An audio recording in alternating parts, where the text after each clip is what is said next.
Hi everyone, my name is Scott Asai. I help tech companies close the soft skills gap so they can maximize performance and retention. I'm a keynote speaker and I recently did a TED Talk entitled Saving Soft Skills from Extinction. Today, I'll be presenting how soft skills get hard results. But let me begin with a little bit of context. In the tech industry, you were probably hired because of your technical or hard skills. But when you get promoted because you achieve so well at that level, now as a manager, the skills that worked for you before won't work for you in your current role. That's because it's a completely different ballgame. Let me explain. Leadership requires soft skills to work effectively with people. The reality is, micromanagers cost companies more money than any other factor at work. One of the biggest reasons why is because of the lack of soft skills. So today, we're going to focus on three topics: communication, leadership, and emotional intelligence. So let's begin.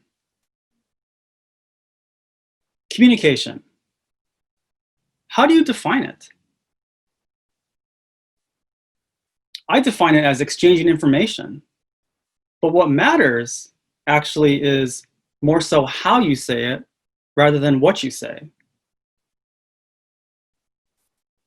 It's the reason why text messages and emails get miscommunicated. They're really lacking the body language, things that don't show up on the screen. But if you really focus in a conversation on active listening, it makes the biggest difference in the world. Are you truly listening, or are you problem solving in your mind while someone is talking? In a work setting, this happens when we have an issue with our managers. We're trying to vent.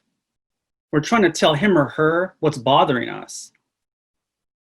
And if the first thing they do is try to respond and try to problem solve, we don't feel heard. We don't feel validated. And sometimes, if that part doesn't happen, chances of us being able to move on is slim to none.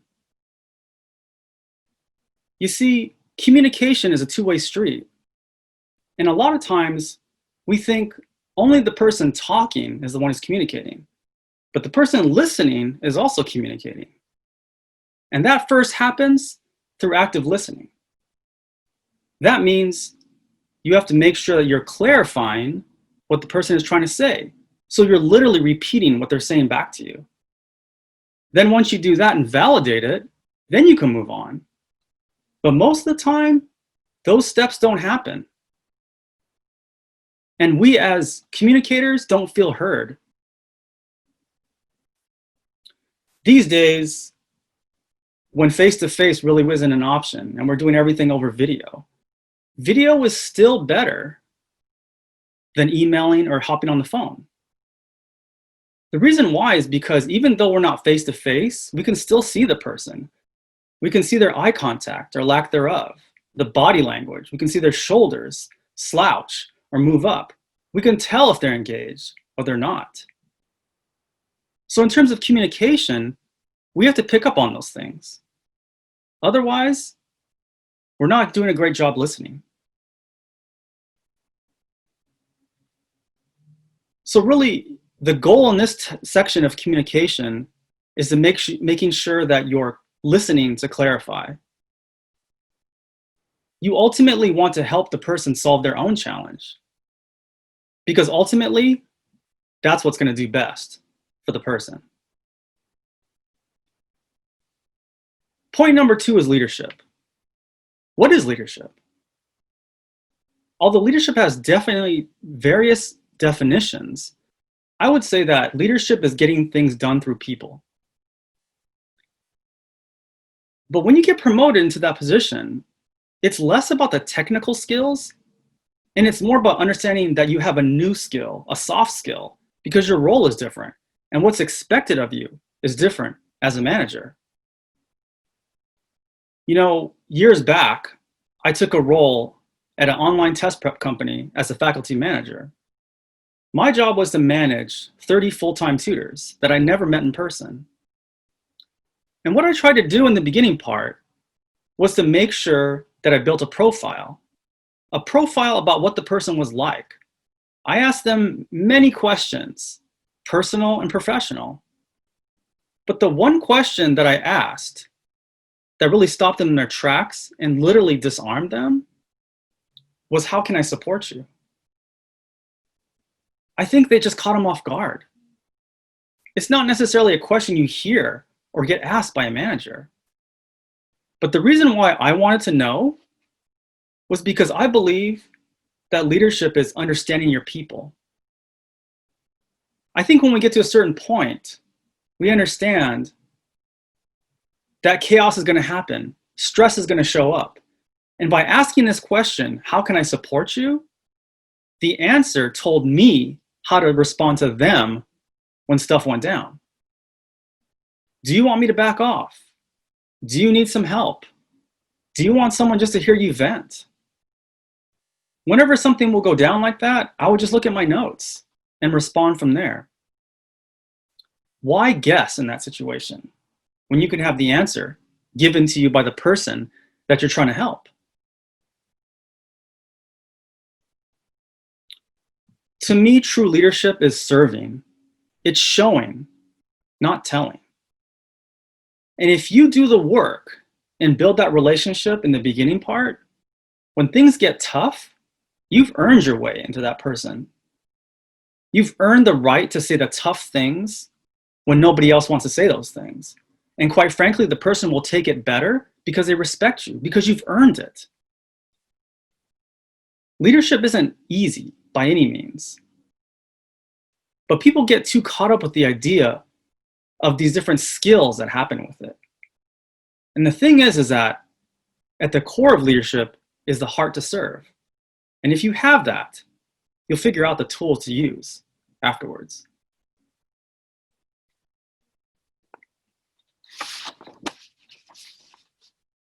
My third point is emotional intelligence, or EQ.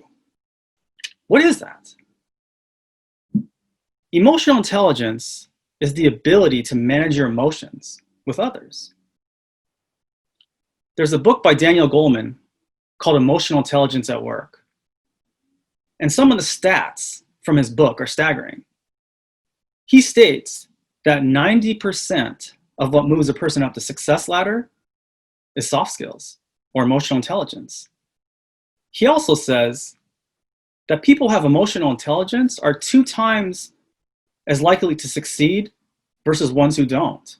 And people in senior management roles have 4 times as much EQ as a person who is in a lower position. I think what I want to point out to you is that great leaders in any industry are self-aware. That means they understand what they're good at and they understand what they're bad at. They understand where they should be focusing more of their energy, and they also understand where they need help or need delegation in. Honestly, you can't help others until you help yourself. That's why I feel like in terms of emotional intelligence, it really starts with you. For example, what's the self-talk that goes on in your mind? Let me give you an example. Until about 5 or 6 years ago, speaking, public speaking like this, was something I really feared. And then I realized the reason why I wasn't a good public speaker is because I was telling myself I wasn't. So literally saying that speaking is not my thing was affecting my performance. It wasn't until I changed that negative statement into I want to be a great speaker when things started to happen. You see, the mindset needs to change before the skill set is implemented. And although there's a lot of work to be done, it starts in the head. EQ is about observing others. You observe them, you reflect, you evaluate, then you repeat. EQ is about boosting effectiveness with others. That means getting better at it. And your goal as someone who has high emotional intelligence is to increase your self-awareness, which builds emotional intelligence. You literally are focusing on what you can control. So in summary, I want to say this. Soft skills are not learned in the classroom. They're learned in the real world. That means that you can study all the books out there, take online courses, watch YouTube videos, but what's actually going to get you better at your soft skills is practicing them. Repetition is what builds muscle memory. And in this case, something like public speaking, you can't get better if you don't volunteer to do it. Are you going to fall flat on your face in the beginning? Sure. Do you want to watch yourself on video? No. But the question is do you want to get better? And if the answer is yes, then you put in the work. Remember that humans are the ones who power technology, not the other way around. So in order to scale your effectiveness, especially within a company, soft skills are a necessity. They're not optional. There's no substitution for real-world experience. So don't think there's any shortcuts to developing your soft skills, because there's not. You only get better at human interaction by doing it. So thanks everyone for having me and for joining me. I hope that you will improve your soft skills and see the hard results soon, because soft skills are the differentiator between being successful and not. Thank you.